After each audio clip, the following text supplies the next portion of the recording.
Assalamualaikum warahmatullahi wabarakatuh. Saya Siti Romlan dengan NIM 248313041. Di sini saya akan menjelaskan tentang pertemuan kedua yang berjudul Perbandingan Hukum. Perbandingan hukum adalah cabang ilmu hukum yang mempelajari berbagai sistem hukum di dunia dengan tujuan menemukan persamaan, perbedaan, serta latar belakang yang mempengaruhinya. Kajian ini tidak hanya melihat aturan tertulis, tetapi juga bagaimana hukum itu diterapkan, ditaati, atau bahkan diabaikan dalam praktik masyarakat. Dalam praktiknya, perbandingan hukum memiliki fungsi yang sangat strategis, terutama dalam pembentukan dan pembaruan hukum nasional. Negara saling mengadopsi sistem hukum dari negara lain yang dianggap lebih maju atau lebih sesuai dengan kebutuhan zaman. Namun, adopsi ini tidak bisa dilakukan secara mentah, karena setiap sistem hukum lahir dari konteks sosial, budaya, dan politik yang berbeda. Contoh nyatanya, kita dapat melihat pada Indonesia yang banyak mengadopsi sistem civil law dari Belanda, tetapi dalam praktiknya juga mengakomodasi hukum adat dan hukum Islam. Ini menunjukkan bahwa perbandingan hukum membantu menciptakan sistem hukum yang lebih fleksibel dan kontekstual. Selain itu, dalam era globalisasi, perbandingan hukum juga berperan dalam harmonisasi hukum internasional, seperti dalam perjanjian perdagangan atau hukum lingkungan. Tanpa adanya pemahaman komprehensif, kerjasama antar negara akan sulit dilakukan karena perbedaan sistem hukum yang benar-benar signifikan. Selanjutnya adalah metode perbandingan hukum. Dalam melakukan perbandingan hukum, metode yang digunakan sangat menentukan hasil analisis. Salah satu metode utama adalah pendekatan fungsional, yaitu membandingkan bagaimana hukum di berbagai negara menyelesaikan masalah yang sama. Fokusnya bukan pada bentuk hukum, tetapi pada fungsi yang dijalankan. Misalnya, dalam menangani tindak pidana korupsi, setiap negara memiliki mekanisme yang berbeda, terutama Indonesia yang memiliki KPK sebagai lembaga khusus. Sementara di negara lain seperti Amerika Serikat, penanganan korupsi dilakukan oleh lembaga penegak hukum umum. Meskipun berbeda, tujuan utamanya tetap sama, yaitu pemberantasan korupsi. Pendekatan historis juga penting untuk memahami latar belakang suatu sistem hukum. Misalnya, banyak negara Afrika menggunakan sistem hukum Eropa karena pengaruh kolonialisme. Tanpa memahami sejarah ini, analisis perbandingan akan menjadi dangkal. Selain itu, pendekatan normatif membandingkan teks hukum secara langsung, seperti undang-undang atau konstitusi. Sedangkan pendekatan sosiologis melihat bagaimana hukum bekerja dalam masyarakat. Dalam praktiknya, peneliti sering menggabungkan berbagai metode agar hasilnya lebih komprehensif. Materi selanjutnya adalah hukum tata negara dan perbandingan hukum tata negara. Hukum tata negara itu mengatur struktur organisasi negara, pembagian kekuasaan, serta hubungan antara negara dan warga negaranya. Dalam konteks perbandingan, materi ini tuh berfokus pada bagaimana berbagai negara mengatur sistem ketatanegaraan mereka. Perbandingan ini tuh sering menyoroti sistem pemerintahan seperti presidensial dan parlementer. Dalam sistem presidensial, seperti di Indonesia dan Amerika Serikat, presiden memiliki kekuasaan yang relatif kuat dan tidak bergantung pada parlemen. Sebaliknya, dalam sistem parlementer seperti di Inggris, pemerintah sangat bergantung pada dukungan parlemen. Contohnya adalah sistem federal dan kesatuan. Amerika Serikat menggunakan sistem federal, di mana negara bagian memiliki kewenangan yang luas. Indonesia meskipun negara kesatuan juga menerapkan desentralisasi melalui otonomi daerah. Melalui perbandingan ini, Melalui perbandingan ini dapat dilihat bahwa tidak ada satu pun sistem yang benar-benar sempurna.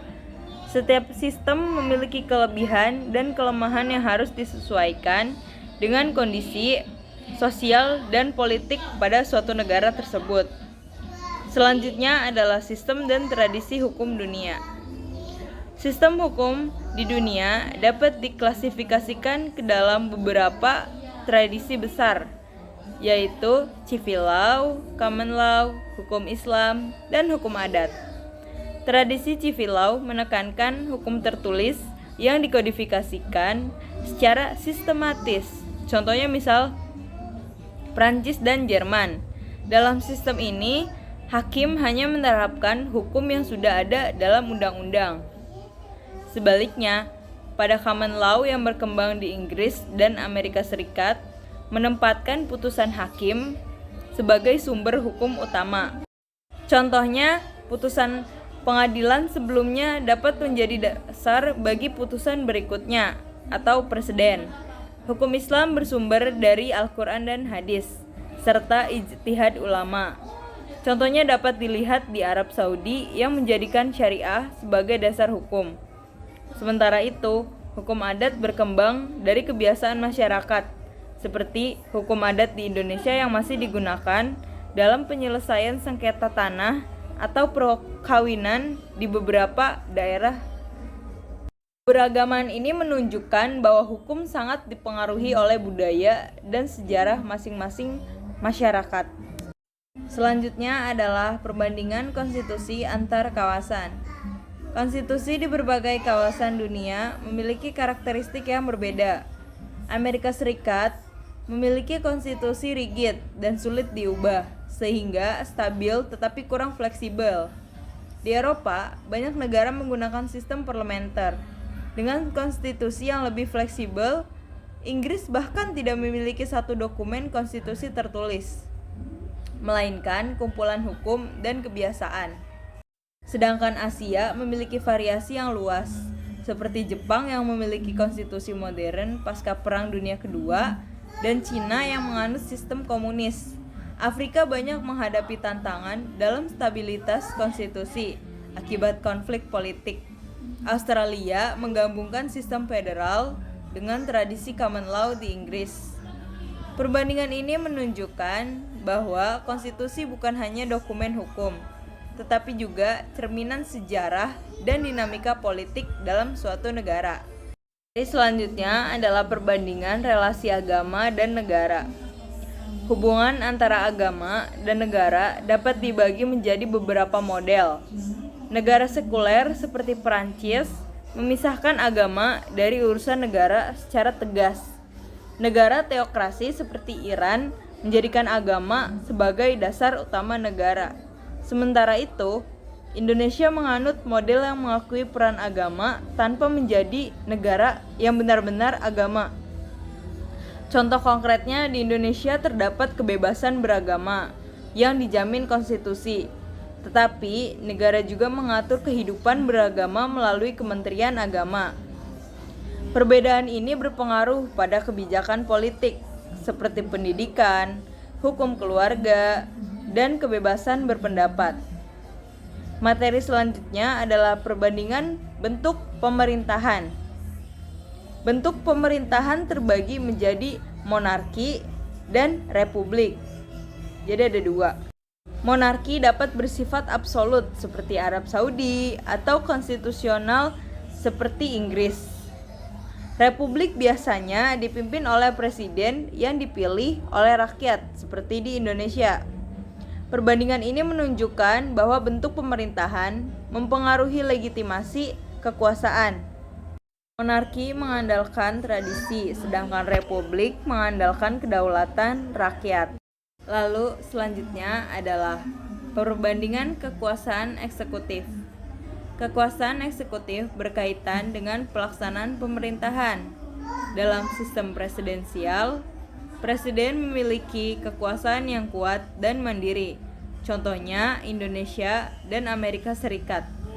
Dalam sistem parlementer, eksekutif bergantung pada parlemen. Contohnya Inggris.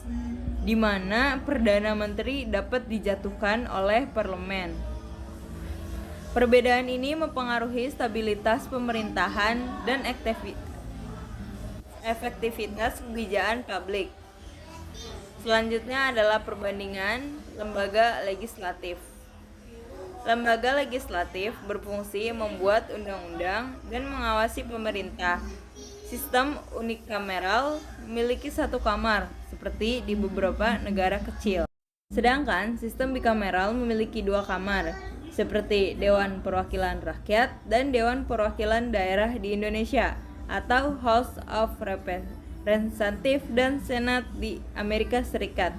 Perbedaan ini mempengaruhi proses legislasi. Sistem bikameral biasanya lebih kompleks, tapi memberikan checks and balance yang lebih baik. Materi selanjutnya adalah perbandingan peradilan konstitusi. Peradilan konstitusi berfungsi menjaga supremasi konstitusi. Indonesia memiliki Mahkamah Konstitusi yang khusus menguji undang-undang.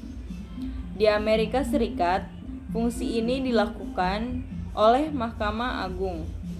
Contoh kasus di Indonesia adalah pengujian undang-undang terhadap UUD 1945 yang dapat membatalkan aturan yang bertentangan dengan konstitusi.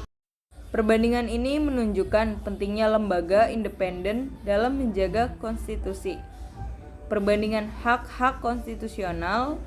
Hak konstitusional meliputi hak sipil, politik, ekonomi, sosial, dan budaya. Setiap negara memiliki tingkat perlindungan yang berbeda-beda.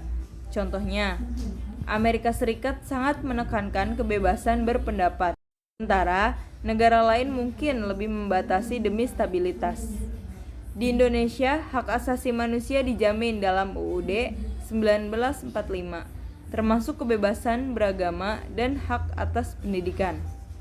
Perbandingan ini penting untuk meningkatkan perlindungan hak asasi manusia secara global dan mendorong standar internasional yang lebih baik. Dari keseluruhan pembahasan yang sudah saya paparkan, perbandingan hukum dan ketatanegaraan dapat disimpulkan bahwa hukum pada dasarnya merupakan produk sosial yang sangat dipengaruhi oleh sejarah, budaya, politik, dan kondisi masyarakat suatu negara. Oleh karena itu, tidak ada satu sistem hukum yang dapat dianggap paling sempurna atau berlaku universal untuk semua negara. Perbandingan hukum ini hadir sebagai alat analisis yang penting untuk memahami keragaman sistem hukum di dunia, baik dari segi metode, struktur, ketatanegaraan, maupun praktik pelaksanaannya. Melalui pendekatan komparatif, dapat diketahui bahwa setiap negara itu memiliki cara yang berbeda-beda dalam mengatur konstitusi, hubungan agama dan negara, bentuk pemerintahan, serta pembagian kekuasaan antara lembaga eksekutif, legislatif, dan juga yudikatif. Selain itu, perbandingan juga menunjukkan bahwa perkembangan konstitusi dan sistem hukum di berbagai kawasan, baik di Amerika, Eropa, Asia, Afrika, maupun negara-negara Muslim, tidak terlepas dari pengaruh sejarah seperti kolonialisme, revolusi, serta dinamika politik modern. Hal ini berdampak pada variasi dalam perlindungan hak-hak konstitusional dan mekanisme penegakan hukum di masing-masing negara. Dengan demikian, pembelajaran perbandingan hukum tidak hanya bersifat teoritis, tetapi juga memiliki nilai praktis dalam pembaruan hukum nasional. Negara dapat mengambil pelajaran dari kelebihan dan kelemahan sistem hukum lain untuk memperbaiki sistemnya sendiri. Tentunya dengan tetap menyesuaikan pada kondisi dan karakteristik masyarakatnya. Pada akhirnya, tujuan utama dari perbandingan hukum adalah menciptakan sistem hukum yang lebih adil, efektif, dan mampu menjawab tantangan global tanpa kehilangan identitas nasional.